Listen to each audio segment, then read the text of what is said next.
Bien, buenas noches, ingeniero. En este momento voy a presentar el video asignado de la clase del espacio pedagógico física 3. El tema que me corresponde, pues en este caso es campo magnético y fuerza magnética. Mi nombre es José Iván Rodríguez, estudiante de la Universidad Pedagógica Nacional Francisco Morazán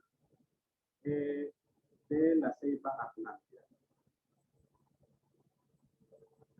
Bien, para empezar a hablar del tema que me corresponde, vamos a empezar hablando del origen del campo magnético, el cual pues el fenómeno del magnetismo es conocido desde hace más de 2000 años.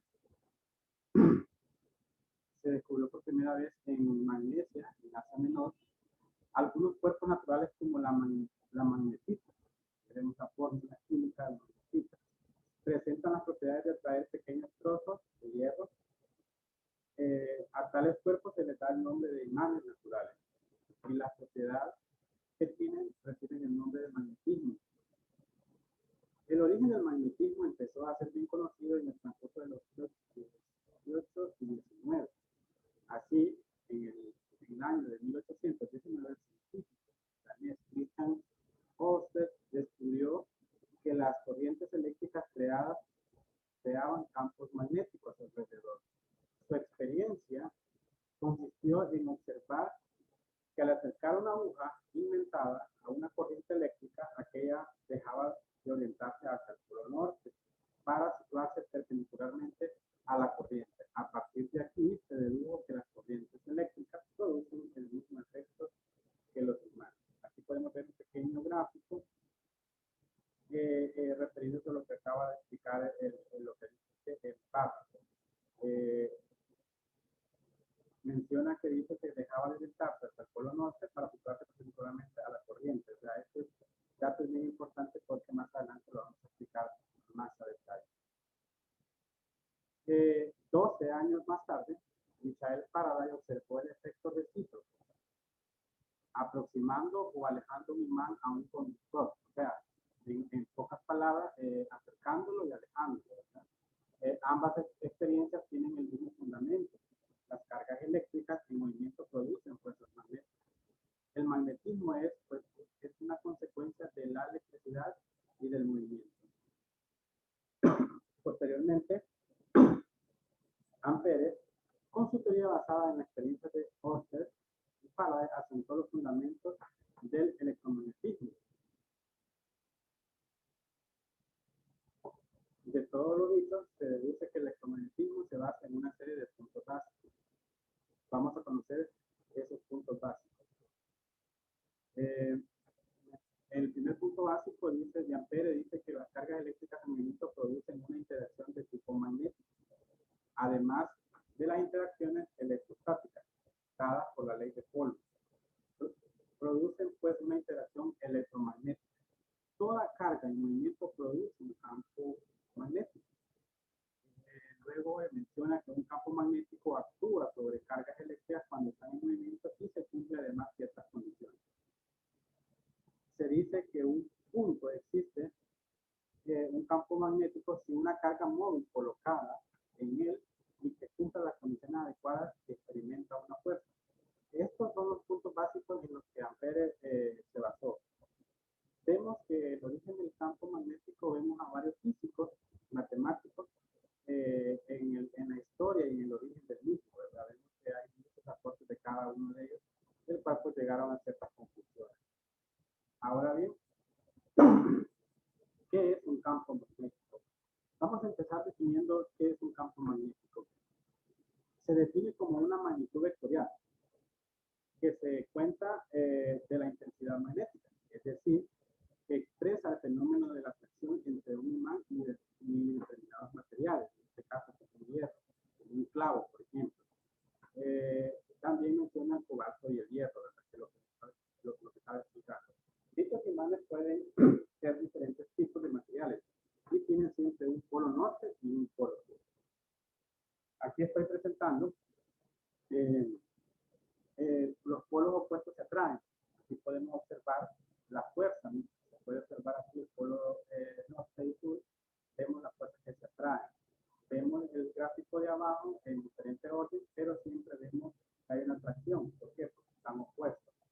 Luego, en el siguiente gráfico podemos ver que los polos iguales se repelen. O sea, no hay fuerza. Si podemos ver acá, no hay fuerza, la fuerza está en el otro extremo. Es importante recalcar esta parte porque, por ejemplo, si esto es un imán y este imán se divide en dos o lo partimos en dos, ambos pedazos toman la misma secuencia. Ambos pedazos van a tener un polo norte y un polo sur. Cualquiera de los polos de un imán de barra atrae un objeto no magnetizado que contenga hierro, como por ejemplo un clavo. Podemos ver aquí, podemos ver este pequeño imán, imaginémonos que este es un imán, y vemos la fuerza que hay entre el imán y el clavo, o sea, el hierro, ¿verdad? Vemos la figura, entonces vemos de diferente posición, y vemos que también hay una atracción, o sea que la atracción es para ambos lados. Los imanes tanto naturales como artificiales. Hablando del campo magnético, es importante definir qué son los imanes. Sin embargo, hablamos de que hay imanes naturales y imanes artificiales. Igual menciona que tienen las siguientes propiedades. Todo imán presenta la máxima atracción o repulsión en los extremos, que reciben el nombre de polos magnéticos, que es lo que explicaba anteriormente. Los polos magnéticos reciben los nombres de norte y sur, porque se orienta según los polos magnéticos de la Tierra, que es un imán natural.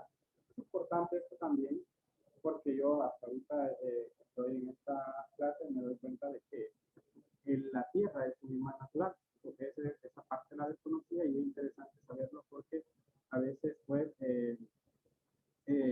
son conceptos básicos en física que debemos de manejar para poder entender ya la parte práctica. No existen los monopolos, o sea, es decir, un solo pues, sino que magnético, es decir, los polos magnéticos son inseparables, por lo que un imán siempre presenta los polos, o sea, es un polo, por muy pequeño que sea, siempre va a tener norte y polo sur. Los polos del mismo tipo se repelen y los de distintos nombres se atraen, lo que el gráfico anterior mostrábamos. El valor de la fuerza de atracción o repulsión entre imanes decrece con la distancia de separación entre ellos. O sea, si nosotros nos acercamos, mayor atracción va a haber. Si la alargamos, pues va a haber menor atracción. Es importante también ver aquí, cuando hablamos de imanes naturales, pues son los que se encuentran en la naturaleza. Y cuando hablamos de los artificiales, pues son los que son construidos por el hombre usando trozos de hierro o cualquier forma de tamaño. Por ejemplo, algo que tiene imán, por ejemplo, si desarmamos un radio o un microondas o cualquier otro electrodoméstico, podemos ver que tienen imán y podemos darnos cuenta de lo que la teoría nos está explicando. Bien, el campo magnético tiene ciertas características, el cual les vamos a hablar a continuación. Tienen un polo norte y un polo sur. Los polos opuestos se atraen y los polos iguales se repelen. Eso ya lo venimos diciendo desde que empezamos con el video. Se puede generar a partir de corrientes eléctricas en movimiento de imán. Cuanto más cerca esté un campo magnético del punto de vista, mayor será su intensidad. Su propagación ocurre a la velocidad de la luz. Este es un dato muy importante, o sea, podemos ver, imaginarnos la velocidad de la luz y vemos de que su propagación ocurre a la velocidad de la misma. Se representan con las llamadas líneas del campo magnético, que más adelante vamos a explicar esas líneas de campo magnético. Muy bien, aquí vemos las líneas de campo magnético. Aquí vemos esta parte, estas pequeñas figuras en donde vemos un solenoide. Y aquí podemos ver cómo está compuesto y vemos cómo las líneas del campo magnético. Ya que un solenoide pues, es un dispositivo formado por varias espiras capaz de crear un campo magnético uniforme, intenso en su interior y muy débil en su exterior. Vemos acá también una barra magnética. Aquí podemos observar la secuencia de las líneas del campo magnético. en esta barra magnética. Y vemos aquí el polo norte y el polo sur. Esto nos da una idea más clara de lo que hemos venido hablando en teoría. Aquí también vemos gráficamente cuando los polos iguales se repelen. O sea, no hay conexión entre las líneas porque se repelen, obviamente. Luego hablamos de los polos de diferentes se atraen, los diferentes signos. Miren, vemos acá el polo sur y vemos acá y vemos cómo hay una atracción. Aquí podemos ver las líneas y vemos de que cada línea no se pierde, sino que sigue su curso de poder conectarse con la otra. Es así que vemos también aquí un imán de herradura. Herradura, pues sabemos de que son las que le ponen a los caballos, una especie de una C o una U, podríamos decirlo. Y vemos aquí como la secuencia de sus líneas del campo magnético. Y por último vemos acá el campo magnético de la Tierra. Vemos acá cómo son sus líneas. Esto es bueno conocerlo bien, interpretarlo bien, para poder entender este tema que es muy interesante en Física 3. Luego acá hablamos de que la presencia de un imán altera el espacio que lo rodea y obliga a que se acomoden las limaduras de hierro siguiendo un patrón específico. Es lo que vemos acá, por ejemplo, en el campo magnético de la Tierra. Es decir, obliga a que ésta se alinee, lo que estaba explicando. Esta alineación no es azarosa, sino que ocurre en dirección al campo magnético, lo que da lugar al registro de un espectro magnético. Interesante, miren, lo que les estaba explicando anteriormente, aquí en teoría lo está explicando también, para que lo podamos entender mejor. Los extremos donde tales líneas se unen reciben el nombre de polos magnéticos. O sea, aquí vemos de que se unen, se da lo que es el polo magnético. Las líneas externas del imán se registran de polo norte a polo sur. Aquí podemos observar de polo norte a polo sur. Mientras que las internas lo hacen de polo sur a polo norte. O sea, lo hacen al revés, ¿verdad? Es interesante también. Da lugar a líneas cerradas. Las líneas del campo magnético nunca se cruzan entre ellas. Aquí podemos observar, miren, no podemos ver que no hay conexión con otra línea, sino que se juntan y no hay, siempre están unidas entre ellas. El vector de campo eléctrico en este caso tiene el mismo sentido de la línea del campo de cada punto y es la tangente a la misma. Su intensidad será mayor con el punto donde las líneas se concentren. Interesante saber esto de las líneas del campo magnético. Bien, vamos a hablar entonces de las unidades del campo magnético. En el sistema internacional, la unidad de campo magnético se denomina Tesla y se abrevia con el signo T. Aquí podemos verla. Una Tesla es igual a un Weber por metro cuadrado. Aquí podemos ver ya, ya es como fórmula que un Tesla es igual a un Weber sobre metro cuadrado. La teoría de Weber dice que los materiales magnéticos están formados por imanes elementales muy pequeños orientados al azar. Pero cuando se magnetiza el material, los imanes elementales giran hasta alinearse de forma paralela al campo que los magnetiza. Y el campo magnético en tanto cantidad vectorial se representa con el siguiente signo, ¿sí? O una B y una flechita hacia arriba. La intensidad del campo magnético se representa con el signo H y se expresa o se mide en amperios por metro. Todo esto lo vamos a ver ya a la hora de hacer el ejercicio práctico.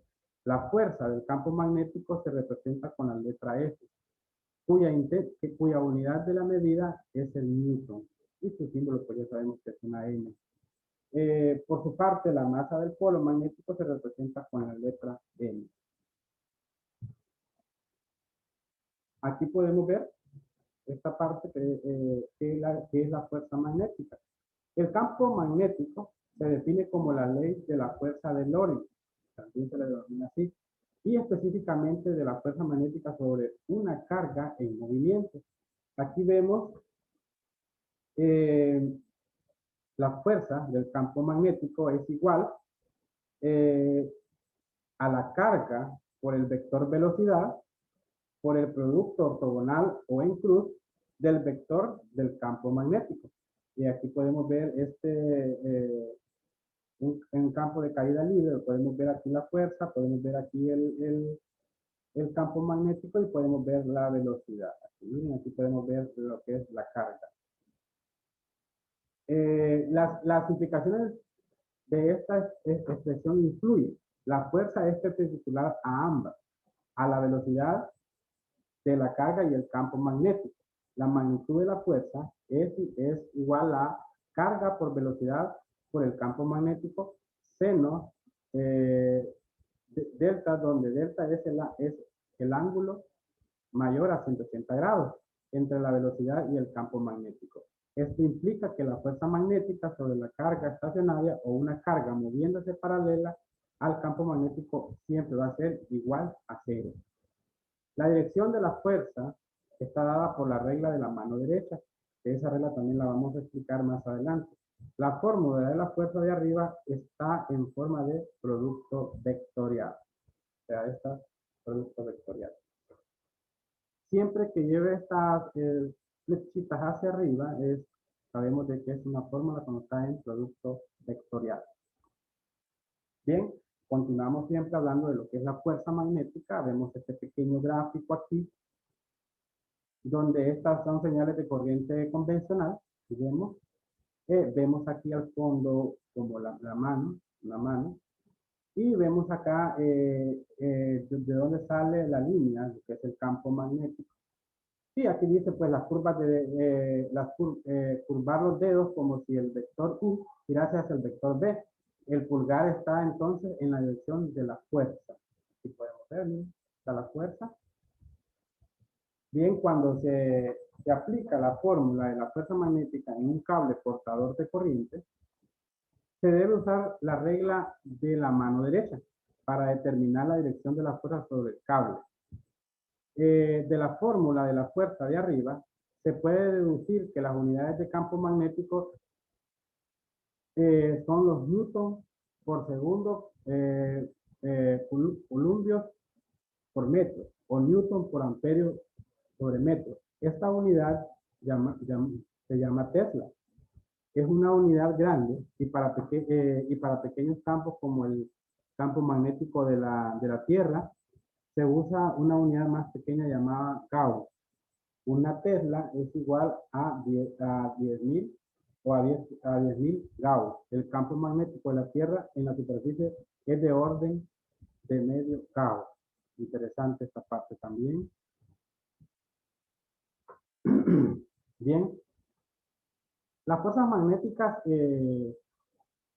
sobre cargas móviles. La fuerza magnética ejercida sobre una carga en movimiento tiene 4 características esenciales. La primera es que su magnitud es proporcional a la magnitud de la carga.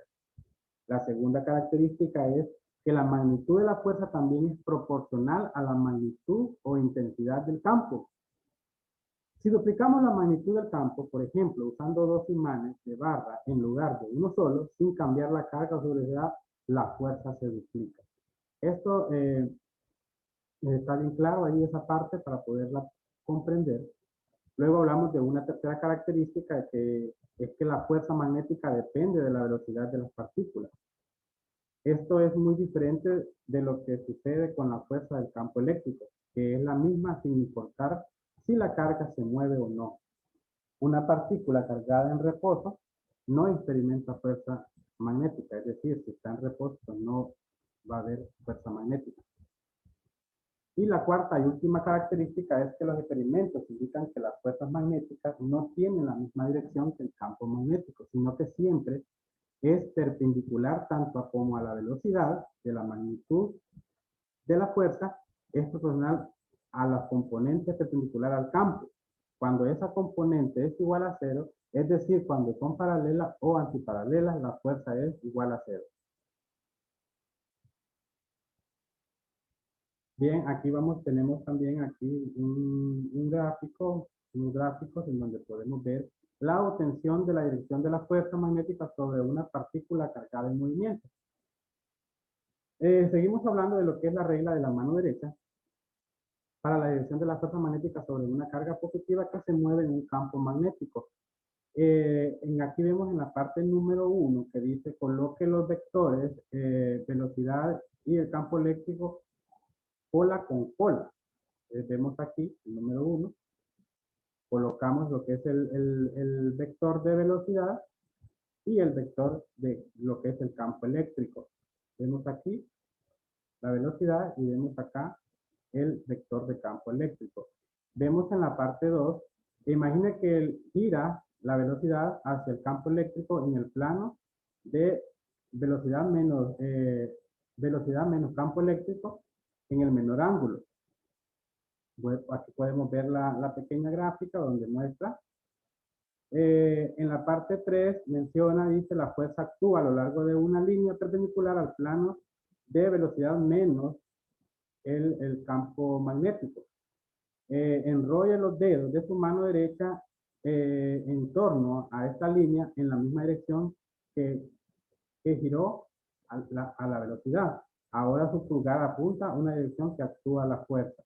Aquí podemos ver la 3, como que agarremos un hierro y vemos el dedo índice donde está colocado. Luego vemos también aquí, miren, para abajo de la mano derecha.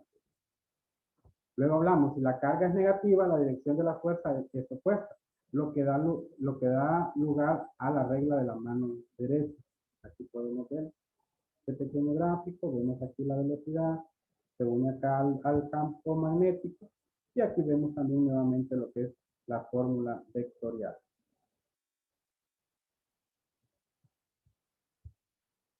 También se dice que hay una fórmula, hay una regla de la mano izquierda. Si un alambre que lleva corriente se toma con la mano izquierda señalando con el pulgar el sentido de la corriente de los electrones de menos hacia más, los demás dedos apuntan en la dirección del campo magnético. Y podemos ver este pequeño gráfico, vemos como una mano izquierda agarran este pedazo de hierro, la parte positiva, la parte negativa. Vemos aquí donde se origina lo que es el campo magnético y aquí pues vemos el flujo de corriente eléctrica. Ya aquí si extendemos la mano y estiramos los dos dedos, vemos aquí el dedo índice, la fuerza. Este dedo muestra lo que es el campo magnético y aquí vemos la velocidad. Bien, vamos entonces para continuar. Vamos a desarrollar el siguiente ejercicio. Bien, el tema que me corresponde pues es campo magnético y fuerza magnética. Este tema está en el libro de Física Universitaria, volumen 2, en el capítulo 27 de la tercera edición. El ejercicio es el número 27.59. Ahora bien, vamos a analizar este ejercicio. Vamos a ver qué nos dice. Usted quiere acertar en la diana. Una diana pues es el punto central de un blanco de tiro, o sea, del tiro al blanco. De un tiro así que usan, por ejemplo, los militares para probar la puntería, ubicada en varios metros de distancia, con una moneda cargada cuya masa es de 4.25 gramos y cuya carga es de más 2.500 microcoulomb.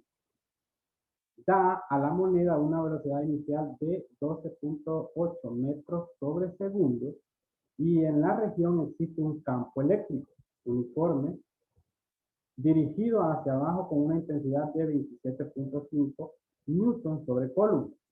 Si apunta directamente a la diana y lanza la moneda horizontalmente, la pregunta aquí del problema es ¿qué magnitud y dirección del campo magnético uniforme en la región se necesita para que la moneda esté en la diana? Ya sabemos que la diana pues, es el punto central de un blanco de tiro. Bien, vamos entonces a proceder y vamos aquí a colocar los datos. Decimos que la masa es 4.26 gramos, que la carga es igual a más 2.500 microcoulomb, la velocidad es de 12.8 metros sobre segundo. El campo eléctrico es de 27.5 newton sobre coulomb, y lo que vamos a buscar pues es el campo magnético. Realizando el diagrama de caída libre de los vectores del sistema y deduciendo el campo magnético por la regla de la mano derecha. Para poder entender este ejercicio es necesario dibujar este diagrama de caída libre. Vemos acá la fuerza del campo eléctrico, lo vemos acá. Vemos acá el campo eléctrico aquí, vemos aquí su peso, vemos el campo eléctrico acá, vemos su velocidad. El vector, que en este caso es este que vemos aquí, genera una fuerza en el mismo sentido y el peso. El campo magnético, en este caso sería el campo magnético, es perpendicular al vector velocidad. Podemos observar, aquí está el campo magnético y aquí está el vector velocidad. La fuerza magnética va hacia arriba. Podemos ver la fuerza magnética hacia arriba, lo que le estaba explicando. Continuamos con el desarrollo. Vamos en este caso, vamos a realizar lo que es la sumatoria de fuerzas, en este caso, del diagrama de caída libre. La sumatoria dice que es igual a fuerza de campo magnético menos la fuerza eléctrica, en este caso, menos el peso igual a 0. Luego vemos aquí que la fuerza del campo magnético es igual. La fuerza del campo magnético es igual a la carga por el vector de la velocidad por el producto octogonal o en cruz del vector del campo magnético. Esta sería la ecuación de la fuerza magnética o la fuerza de Lorentz. Luego hablamos aquí de la fuerza eléctrica, que es igual a la carga por campo eléctrico. Esta es la ecuación de la fuerza eléctrica de una carga en un campo eléctrico. Y luego vemos aquí esta W, que significa la ecuación del peso de una masa. Sustituyendo sus equivalentes de cada variable, según las ecuaciones anteriores, la fuerza del campo magnético es menos la fuerza eléctrica menos el peso igual a 0. Despejando la variable B, en este caso del campo magnético, decimos de que la carga es igual a la carga por la velocidad por el campo magnético menos la carga por el campo eléctrico. Menos, cuando hablamos de menos la aceleración debido a la gravedad, que esto va a ser igual a 0.